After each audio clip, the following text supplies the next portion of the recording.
Let's help him out, let's get him out of this mess. इसने कुछ भी नहीं किया। मैं एक तो दिहाड़ीदार बंदा हूँ, मैं 4 दफा काम पे लगा और 4 दफा इन्होंने मुझे बुलाया और 4 दफा ही मैं उस नौकरी से हाथ धो बैठा। 6.25 लाख रुपए का मेरा खर्चा हो चुका था इतनी सारी गिरफ्तारियां में। हाँ जी, गिरफ्तारियों में। और वो कहाँ से दिया था? 2 बाइक्स थी घर की, वो सेल कर दी। भाई ने, वाली साहब ने कर्जा पकड़ के जो बंद कहते थे वो पूरे कर देते थे। कैसे उतरेगा कर्जा? बस अल्लाह पे भरोसा है, अब काम करेंगे, जाहिर सी बात है। 9 मई के एक दिन ने पूरी जिंदगी नहीं उल्ट करके रखी। उस दिन मैं डिलीवरी के लिए ही आया था क्योंकि मेरा रूट इस साइड का था। उन्होंने मुझे डिलीवरियां जो 2 मेरे पास पड़ी थी वो ना देने की वजह से मुझे चार्ज भी किया। 6,400 रुपए मेरे साथ 2 बॉक्स के चार्ज किए थे। आपकी तनख्वाह में से? हाँ जी। और आपकी तनख्वाह कितनी? मेरी 20,000 रुपए सैलरी थी। उन्होंने वाले साहब को ये धमकी ये लगाई थी कि अगर आप उसको बताएंगे, अगर वो चला गया तो हम आपकी बेटियों को भी उठा लेंगे और आपको भी उठा लेंगे। मुझे किस केस में आप लेके जा रहे हैं? इन्होंने कोई जवाब नहीं दिया। KPK के दहशतगर्दों के साथ राब्ते हैं, हमें उसमें वो मतलूब है। उसके बाद इन्होंने तशद्दुद करना शुरू कर दिया वहाँ पे ड्राइवर में। तकरीबन 6 घंटे इन्होंने तशद्दुद किया। अब जिंदगी नॉर्मल हो गई है? कुछ नहीं, जिंदगी नॉर्मल क्या होनी है, जिंदगी और परेशानियों में डूब गई है।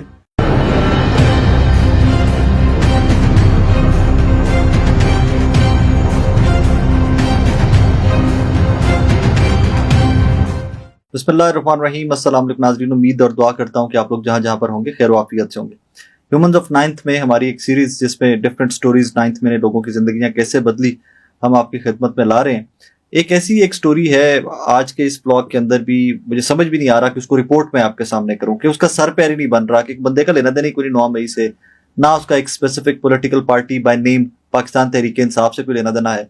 और इस बच्चे की जिंदगी कैसे 9 मई ने बदल के रख दी है, वो कुछ मैं आपके सामने रखने की कोशिश करता हूँ। To be true, at times इस तरह की स्टोरीज आती हैं, मुझे समझ नहीं आता कि मैं आपके सामने रिपोर्ट भी क्या करूं। अब ऐसा सामने बेटे, वालेकुम अस्सलाम। कैसे हो आप? खैरियत से हो? अल्हम्दुलिल्लाह। सबसे सबसे पहले मुझे ये बताओ कि आप करते क्या हो? मैं मजदूर हूँ, ठीक है, और मुख्तलिफ काम जो मुझे मिल जाए वो करता हूँ। 9 मई को आप कहाँ पे थे, क्या कर रहे थे? 9 मई को मैं गुलबर्ग 3 में रेस्टोरेंट है चांदनी चौक, ओके, मैं वहाँ पे डिलीवरी बॉय का काम करता था। ठीक है। हाँ जी। तो कहाँ पे थे आप उस दिन, क्या कर रहे थे जिस दिन 9 मई हो रहा था? क्या आप प्रोटेस्ट में गए थे, एहतजाज में गए हुए थे कहीं पे, या क्या कर रहे थे आप? नहीं साकिब भाई, ऐसा है कि जब इतनी दूर आना है बंदे ने तो फिर इन कामों के लिए नहीं आया जाता। अच्छा, आप कहाँ के रिहायशी, कहाँ के हो आप? मैं बेसिकली भावलपुर का हूँ, ओके, मगर खानपुर में रहता हूँ। All right. और आप लाहौर में सिर्फ काम के लिए? काम के लिए आता। ओके, ठीक है। और उस दिन मैं डिलीवरी के लिए ही आया था क्योंकि मेरा रूट इस साइड का था। ओके, मेरे पास 5 डिलीवरियां थी, जिसमें से मैंने 3 दे दी थी, तो 2 मैं ना दे सका। ठीक है। जिसमें कैंट एरिया में डिलीवरी मौजूद थी, राहत बेकरी के पास। तो मैं जब वहां देने आया हूँ तो वहां पे दंगा फसाद हो रहा था कैंट में। ओके, तो जाहिर सी बात है, मैं खुद परदेसी हूँ, बिल्कुल ठीक। तो मैंने अपने आप को सेव करने की कोशिश की। होटल वालों से रब्ता किया, उन्होंने भी मुझे यही कहा कि आप अपने आप को सेव कर लें।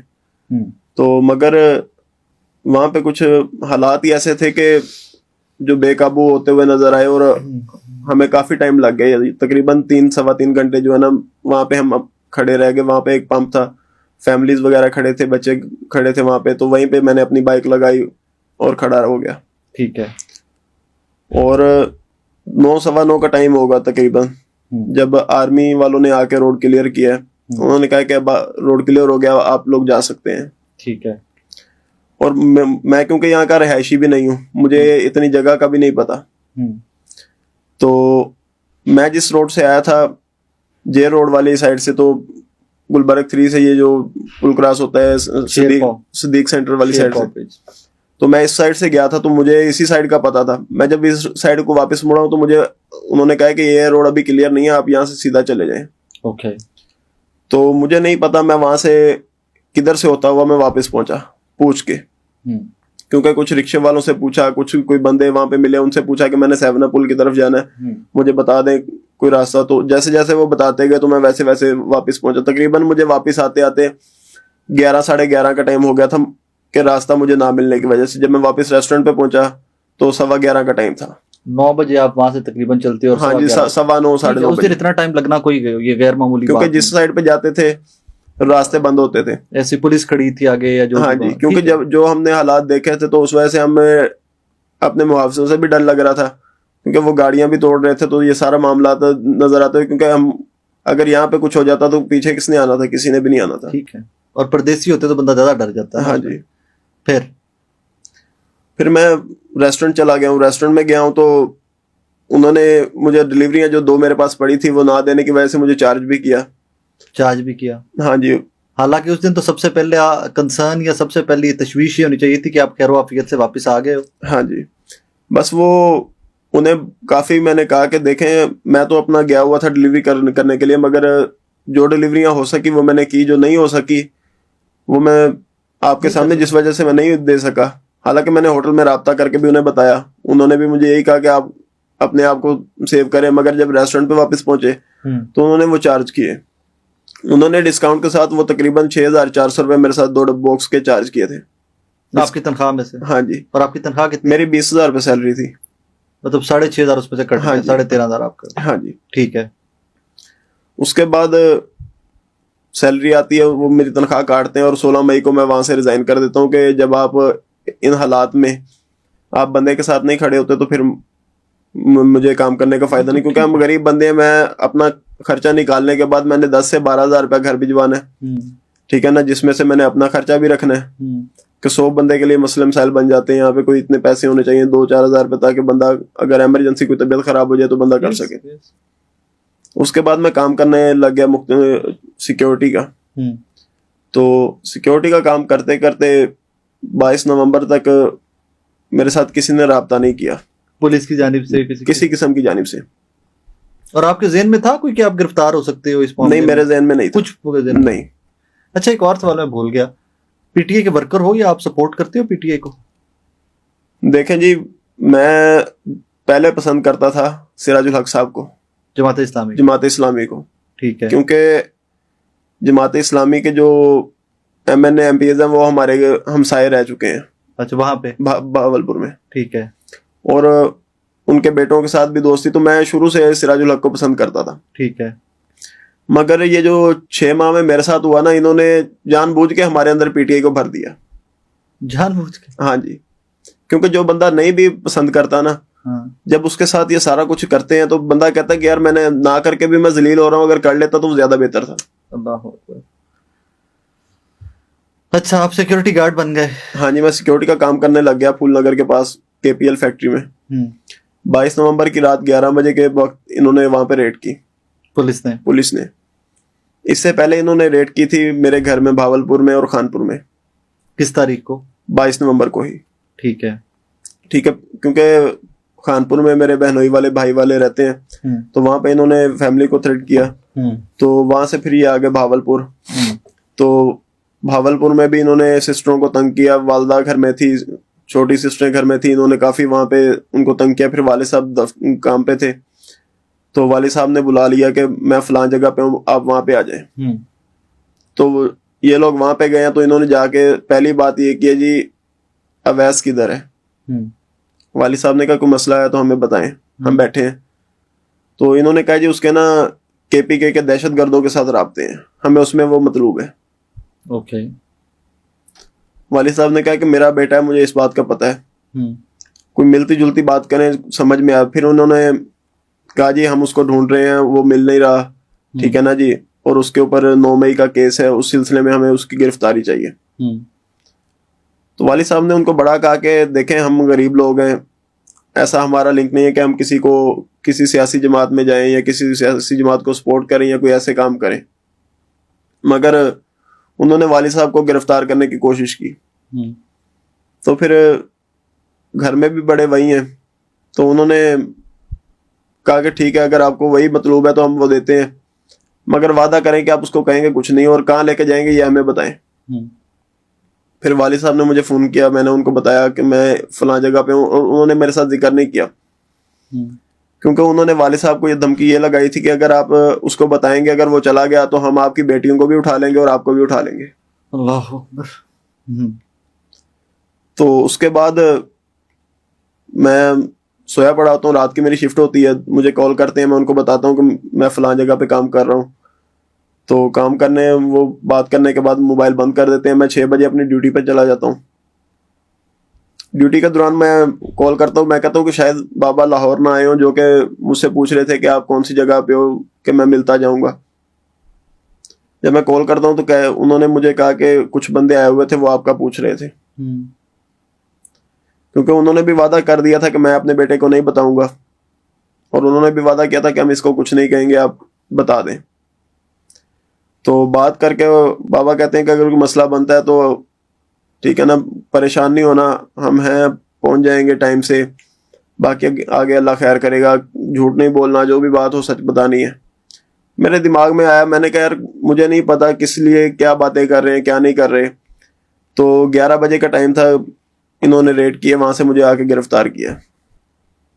मैं इनसे वहां पे भी पूछता रहा क्योंकि मुझे किस केस में आप लेके जा रहे हैं, इन्होंने कोई जवाब नहीं दिया। तो मुझे कहने लगे आपको थाने जाके बताएंगे आपको किस केस में लेके जा रहे हैं। आपको था कि फैक्ट्री में कोई झगड़ा हो गया होगा या चोरी डकैती है आसपास या देखें, कुछ रोज पहले वहां पे मामला, क्योंकि सिक्योरिटी का काम है, वहां पे कुछ मामला ऐसे हो जाते हैं। तो एक तो वो गढ़ भी चोरों का है, एक तो गढ़ भी चोरों का है। कोई ऐसे मामला के पहले मेरे आने से तकरीबन पहले कुछ 1-2 हफ्ते पहले उनके कोई किसी के साथ मुकाबला हुआ था। तो मैंने सोचा कि शायद कोई उस सिलसिले में लेके जा रहे हैं, क्योंकि मेरे होते हुए तो ना कोई ऐसा मामला हुआ है, ना कुछ चोरी डकैती। हाँ जी, ठीक है। उनसे मैं पूछता रहा कि उन्होंने नहीं बताया। जब रायवंड ले आए हैं तो रायवंड इन्होंने मुझे थाने में ला के बंद कर दिया और इन्वेस्टिगेशन इन्होंने शुरू कर दी। तो उस दौरान इन्होंने मुझसे पूछा कि आपका क्या लेना देना है पीटीआई से। मैंने इनको कहा कि मेरा कोई लेना देना नहीं है। इन्होंने कहा कि आप उस दिन तोड़ फोड़ में आए हो, हमारे पास आपकी तस्वीरें हैं, हमारे पास आपकी वीडियोज है। मैंने इन्हें कहा सर पहली बात तो ये है कि ना मैं किसी सियासी जमात को पसंद करता हूँ और ना ही मेरा कोई ऐसा जहन है। तो इसके बाद इन्होंने मुझे तशद्दुद करना शुरू कर दिया। वहां पे रायवंड में तकरीबन 6 घंटे इन्होंने तशद्दुद किया। उसके बाद इन्होंने मुझे हवालात में बंद कर दिया। 52 डेज, 52 दिन। हाँ जी, 52 दिन इन्होंने मुझे हवालात में बंद रखा। तो घर वालों को भी यही पता था कि रायवंड वालों के पास है।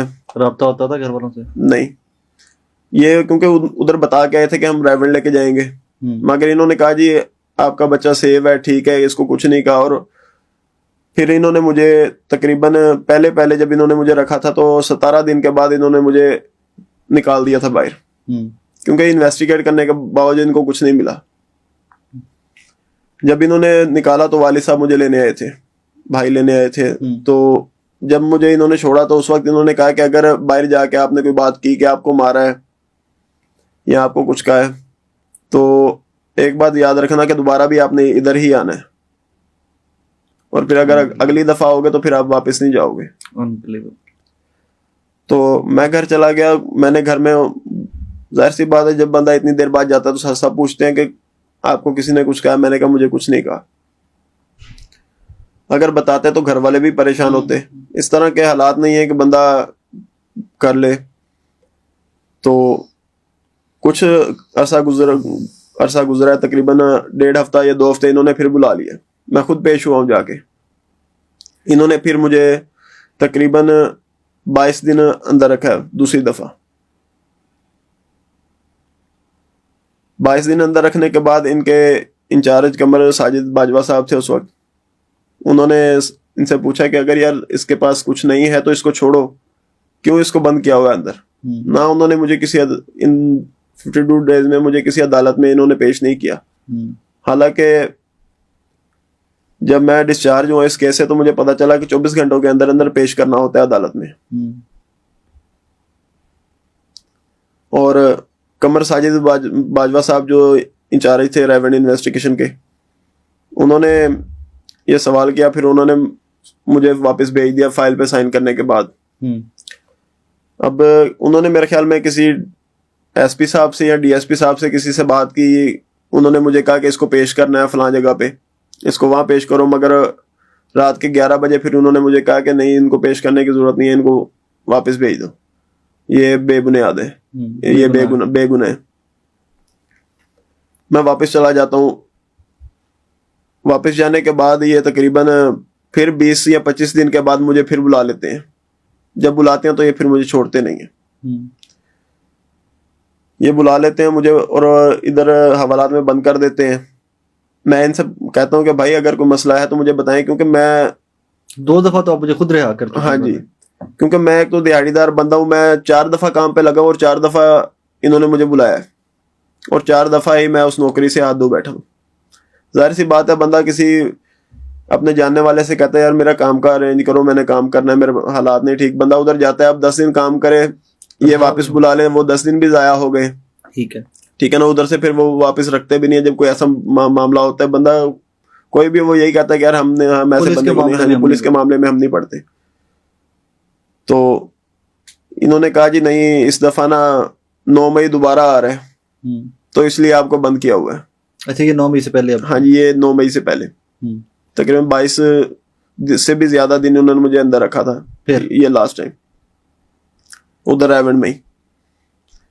तो एंड 9 मई गुजर गई, 10 मई आ गई, 11 मई को इन्होंने मुझे, 10 मई वाले दिन इन्होंने मुझे ना, नहीं सॉरी 9 मई को इन्होंने मुझे एसएसपी इन्वेस्टिगेशन के यहाँ पेश किया। एसएसपी इन्वेस्टिगेशन ने भी मेरी फाइल पढ़ने के बाद, मुझे पूछने के बाद, उन्होंने मेरी फाइल पे फाउंड भी इनोसेंट पर्सन लिख दिया था। उसके बाद हम वापस जा रहे थे तो उनको किसी की कॉल आती है कि इसको डीआईजी ऑफिस में पेश करना है।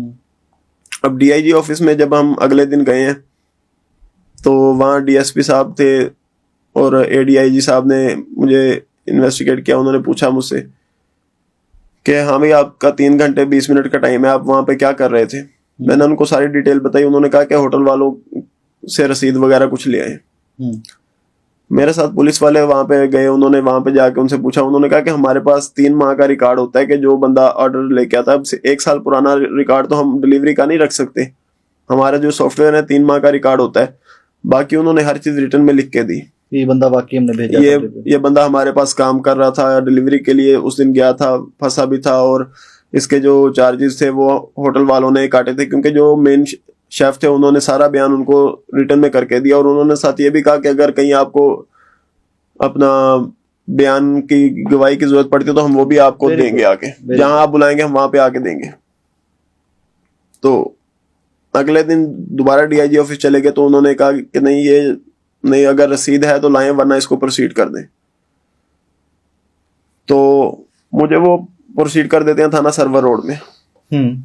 मैं परेशान था क्योंकि पीछे से मेरे साथ घर वाले भी नहीं थे, मैं अकेला आया हुआ था। कुछ दिन भाई रुके, वो चले गए वापस। बंदे को 100 परेशानी होती है। फिर मेन चीज ये थी कि अगर कोई खाना लेके आता था तो वो खाना नहीं देने देते थे। यानी कि इधर किसी दोस्त को पता चला, क्योंकि मैं रेस्टोरेंट पे काम करता रहा हूँ, तो कुछ दोस्त खाना लेके आए इधर थाना सर्वर रोड में। तो हमारे जो इंस्पेक्टर थे अशरफ साहब, उन्होंने वो खाना भी ऊपर आने ना दिया, किसी से मुलाकात करने भी ना दी। तो बस मलिक परवेज साहब की मेहरबानी है। उन्होंने, राब्ता कैसे हुआ मलिक साहब से? मैं डिलीवरी के लिए ना आजम मार्केट में जाता था। यहाँ चांदनी चौक में होते हैं? हाँ जी, चांदनी चौक रेस्टोरेंट में था, तो मैं डिलीवरी के लिए ना अक्सर आजम मार्केट कहाँ की कहाँ है? ये दरअसल हमारे रेस्टोरेंट में ना पूरे लाहौर में डिलीवरी फ्री थी। अच्छा, पूरे लाहौर में? पूरे लाहौर में। ओके। तो पूरे लाहौर से जहां से भी ऑर्डर चला जाए, उनका जो डिलीवरी मैन है वो आपके पास ऑर्डर लेके आएगा। ओके।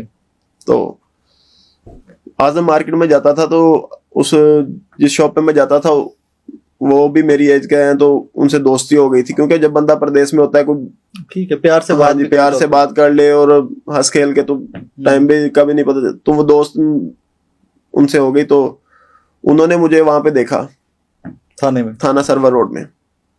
वो किसी पीटीआई के, वो भी इसी में पीटीआई के केस में ना अरेस्ट हुए थे, मगर वो डिस्चार्ज हो गए थे। ओके। वो रात को अपना जब मोबाइल वगैरह लेने आया तो उन्होंने मुझे देखा, तो उन्होंने मुझसे पूछा, वैसे भी आप यहाँ पे कैसे आ गए? मैंने बताया, मैंने कहा मुझे तो इतने दिन से इन्होंने यहाँ पे रखा हुआ है और ना बात हो रही है घर में, ना कुछ हो रहा है, ठीक है ना, मुझे समझ नहीं आ रहा कि ये सारा कुछ कैसे खत्म होगा। मैं परेशान था। तो इसने मुझे कहा कि मलिक परवेज साहब पाकिस्तान तहरीक इंसाफ की तरफ से जो है ना केस लड़ रहे हैं 9 मई का, तो मैं उनसे राब्ता करके आपके पास भिजवाता हूँ, हो सकता है आपकी कोई मदद हो जाए।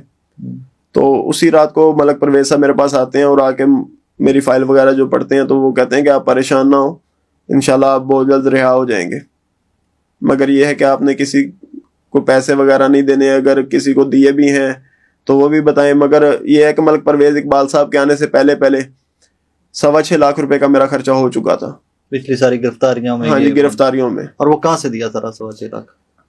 देखें, 2 बाइक्स थी घर की, वो सेल कर दी और कुछ कर्जा पकड़ लिया। अल्लाह। ठीक है, भाई ने, वाली साहब ने कर्जा पकड़ के जो जो बंद कहते थे वो पूरे कर देते थे, खर्चा हो जाता था। ठीक है ना जी। तो अभी जब मैं डिस्चार्ज होके वापस गया हूँ और काम करने के लिए दोबारा आया हूँ, तो बाइक्स को निकाल के कम से कम मैं 5.25 लाख का कर्जा ही हो गया हूँ, हालांकि मेरे पास 6 माह से काम भी नहीं है। कमाल हो गया। कैसे उतरेगा कर्जा? बस अल्लाह पे भरोसा है, अब काम करेंगे, जाहिर सी बात है। ये 9 मई के एक दिन ने पूरी जिंदगी नहीं उल्ट पुलट करके रख दी। 9 मई में देखें जी, समझ नहीं आता कि क्या हुआ है। हालांकि उस दिन हम सामने थे, 3 घंटे हम खड़े रह गए हैं, हमने सारा कुछ देखा भी है अपनी आंखों से। ठीक है ना। अब खड़े, शेलिंग इतनी होती है, अब देखें कि शेलिंग के दौरान हमें वहां पे खड़ा होना मुश्किल हो रहा था। वैसे ही मैं खुद और काफी बच्चे ऐसे थे जो कि वहां पे तबीयत नासाज हो गई उनकी। ठीक है ना। और ऊपर से उन्होंने पानी भी बंद कर रखे थे। कमाल हो गया। और जब मैं वापस गया हूँ तो 2 दिन मैं खुद बीमार रह गया हूँ। हाँ, वो शेयरिंग से हो जाता है बंदा का सांस के मसाइल और ये वो। अब जिंदगी नॉर्मल हो गई है कुछ? नहीं, जिंदगी नॉर्मल क्या होनी है, जिंदगी और परेशानियों में डूब गई है। अगर परवेज साहब ना होते तो शायद आज मैं बाहर भी ना होता। सबसे पहले तो मैं अल्लाह पाक का शुक्र करता हूँ कि उन्होंने करम किया हमारे ऊपर, और उनके बाद फिर मलिक परवेज साहब है। मलिक साहब helped a lot of people, बहुत सारे लोगों की मदद की उन्होंने। नारिन एंड में अवैस की स्टोरी आपके सामने लाने का एक पर्पस था sir, let's help him out. बहुत सारी कहानियां इस तरह की हैं कि जहां वो तबाही उतरी है कि ये लोग खुद से रिकवर नहीं कर सकेंगे। इन्वेस्टिगेट कीजिएगा भावलपुर में या जहां पर भी। मैं अगर कोई कांटेक्ट करना चाहे तो मेरे से कांटेक्ट कीजिएगा, मैं आपको इसकी कांटेक्ट डिटेल्स दे दूंगा। Let's help him out, let's get him out of this mess. इसने कुछ भी नहीं किया हुआ, और ये इसके जो जो हुआ है कुछ साथ कहानी वो सारी आपके सामने। अपना ख्याल रखिएगा।